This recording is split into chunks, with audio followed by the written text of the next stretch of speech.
అందరికీ నమస్తే అండి. వైఎస్ షర్మిల గారు కడప ఎంపీగా కాంగ్రెస్ పార్టీ నుంచి పోటీ చేస్తున్నారు. ఆమె గతంతో పోలిస్తే ఇప్పుడు ఒక అగ్రెసివ్ అంటే అటాక్ మోడ్లోకి వెళ్ళారు. షర్మిల గారు ఎక్కడా కూడా తన సొంత అన్న లేదా తాను పునాదులు పెట్టిన పార్టీ వైఎస్ఆర్ కాంగ్రెస్ పార్టీలో తను కూడా పనిచేశాను, తను పాదయాత్ర చేశాను అనేది మొత్తం వదిలేశారు. తనను వైసీపీ శత్రువుగా చూస్తున్నట్టే తన వ్యక్తిగత అంశాలపై వైసీపీ సోషల్ మీడియాలో దారుణంగా ఎప్పుడైతే మొదలుపెట్టారో ఇంకా షర్మిల గారు కూడా మొదలుపెట్టారు. ఆమె రోజులు గడిచే కొద్దీ, పోలింగ్ దగ్గరకు వస్తున్న కొద్దీ ఆమె మాటల్లో వాడి పెరిగింది. వైసీపీ మీద, జగన్మోహన్ రెడ్డి గారి మీద, అవినాష్ రెడ్డి గారి మీద పర్సనల్గా మాటలు దాడి మొదలుపెట్టారు. జస్ట్ ఒక 2 రోజుల కిందటి వరకు ఆమె ఎప్పుడూ కూడా సుపారీ విషయాలు మాట్లాడలేదు.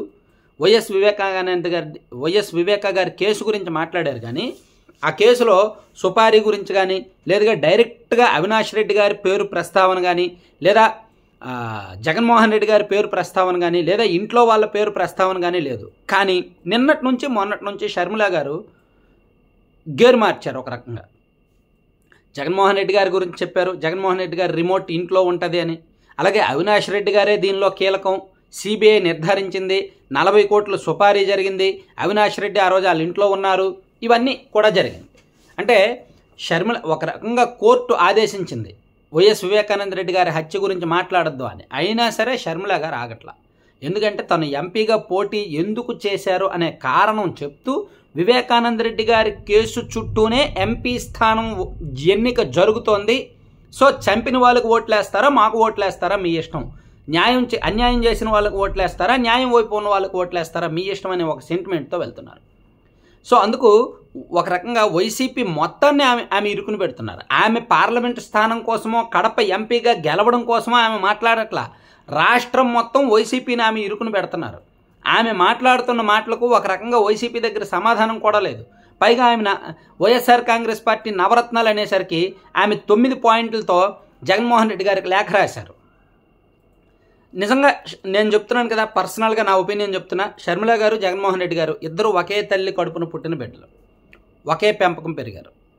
జగన్మోహన్ రెడ్డి గారు ఏదైనా మాట్లాడాలంటే పేపర్ చూసి, స్క్రిప్ట్ చూసి మాట్లాడాలి. తడబడుతూ మాట్లాడతారు. స్పాంటేనియస్గా ఆయన రియాక్ట్ అవ్వలేరు, ఎదురుగా ఉన్న తన సొంత మనుషులైనా సరే. కానీ షర్మిల గారు అలా కాదు. ఆమె మాట్లాడుతూనే ఉన్నారు.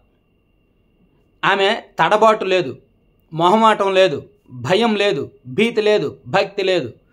వైఎస్ఆర్ కాంగ్రెస్ పార్టీ చేసిన తప్పులను ఎండగట్టడంలో ఏమాత్రం మొహమాట పట్టలేదు, ఎనగడుగు వేయట్లేదు. ఎందుకు ఇదంతా చెప్తున్నానంటే, ఇది పెరిగే కొద్దీ, షర్మిల గారు ఈ మాటలు వాడి పెంచే కొద్దీ వైసీపీకి చాలా నష్టం జరుగుతుంది. కాంగ్రెస్ పార్టీకి ఓట్లు పెరుగుతాయని నేను చెప్పను. షర్మిల గారు అలా మాట్లాడడం వల్ల కాంగ్రెస్ పార్టీ బలం పెరుగుద్దని నేను అనట్లా. వైసీపీకి నష్టం జరుగుద్దని మాత్రం నేను చెప్పగలను. ఎందుకంటే షర్మిల గారు చూడండి, రజనీ గారు ఒకసారి అన్నారు కదా, సైబర్ టవర్లో నేను పెంచిన మొక్కనని. సేమ్ షర్మిల గారు ఎవరు? ఆ ఇంటి మొక్కేగా, ఆ పార్టీ పెంచిన మొక్కేగా. సో ఇప్పుడు ఆ మొక్క ఏం మాట్లాడుతున్నారు? పైగా ఆ కుటుంబ మొక్క, ఆ కుటుంబం నుంచే వచ్చారు.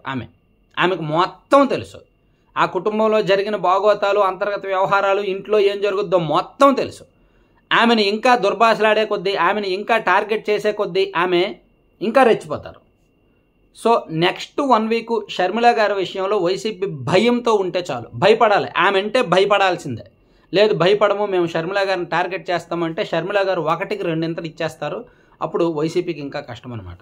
సో అందుకే ఆమె 9 ప్రశ్నలు అడిగారు కదా, 9 ప్రశ్నలు కాదు, ఒక్క ప్రశ్నకైనా సరే నేరుగా జగన్మోహన్ రెడ్డి గారు ఆన్సర్ చెప్తే చాలు. చెప్పలేరు, చెప్పరు. ఏం చెప్తారు? ఆమె టీడీపీ ప్యాకేజ్గా అమ్ముడుపోయారు, ఆమె టీడీపీ వాళ్ళతో చేతులు కలిపారు, అదే చెప్తారు. ఏమయ్యా మీరు వివేకానంద రెడ్డి గారి హత్య చేశారు అని వీళ్ళంటే వాళ్ళేమో నువ్వు టీడీపీతో ఉన్నావు. ఏమయ్యా మీరు రాజధాని ఆపేశారు, నువ్వు టీడీపీతో ఉన్నావు. వాళ్ళు ఏ విమర్శ చేసినా వీళ్ళు టీడీపీతోనో, చంద్రబాబు గారితోనో, కమ్మకోలంతోనో, ఎల్లో మీడియాతోనో అంటగడతారు తప్ప ఇంకేమీ చేయలేరు, చెప్పలేరు.